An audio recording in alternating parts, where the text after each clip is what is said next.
गुरु गोविंद दोऊ खड़े काके लागू पाए, बलिहारी गुरु आपने गोविंद दियो बता। नमस्कार दोस्तों, आपका स्वागत है हमारे YouTube चैनल नॉलेजेबल हिंदी में। आज हम बताएंगे संत कबीर के कुछ रोचक तथ्य और रचनाओं के बारे में। संत कबीर महान रचनाकार, प्रसिद्ध साहित्यकार थे। यह संत महाकाव्य के प्रतिनिधि माने जाते हैं। कबीर का जन्म काशी में हुआ था। यह माना जाता है कि संत कबीर की माँ एक विधवा थी। उनको किसी आचार्य स्वामी ने आशीर्वाद दिया था पुत्रवती होने का, परंतु वो विधवा अवस्था में ही गर्भवती हो गई। इसी कारणवश लाज और लज्जा के कारण उन्होंने कबीरदास जी को काशी के लहरतारा नामक स्थान पर तालाब के किनारे छोड़ दिया। लेकिन कुछ देर बाद कुछ जुलाहा परिवार ने कबीरदास जी को उठा लिया और उनका पालन पोषण करने लगे।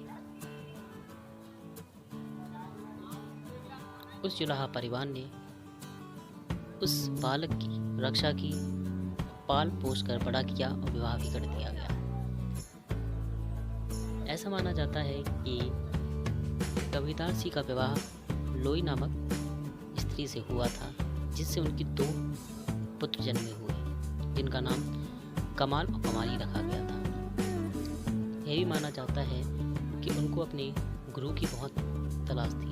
वह आचार्य रामानंद स्वामी जी को अपना गुरु मानते थे, लेकिन रामानंद जी कबीरदास जी को अपना शिष्य नहीं बनाना चाहते थे।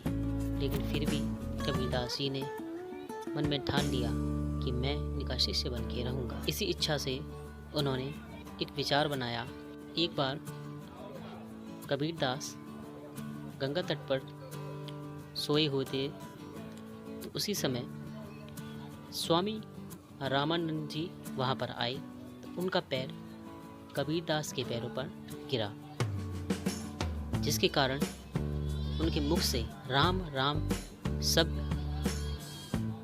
निकल गए। इससे उन्होंने उन शब्दों को सुना और अपने जीवन यंत्र में जो उतार लिया। वो राम राम शब्द से ही आगे बढ़े और अपने गुरु रामानंद जी का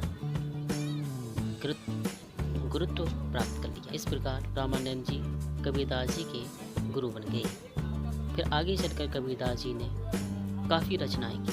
भक्ति में लीन होकर काफ़ी रचनाएं, काव्यांश, दोहे इत्यादि बहुत सारी रचनाएं की। उनकी रचनाओं में कुछ प्रसिद्ध रचनाएं भी मानी जाती हैं। उनमें से कबीर ग्रंथावली, गुरु ग्रंथ साहब और बीजक उनकी प्रमुख रचना मानी जाती है। बीजक में कुछ और भी भाग माने जाते हैं, जिसमें से साखी, रमैनी आदि इत्यादि रचनाएं हैं। इसी प्रकार कबीरदास जी ने 65 से भी ज़्यादा रचनाएं की और रचनाओं का भंडार कर दिया।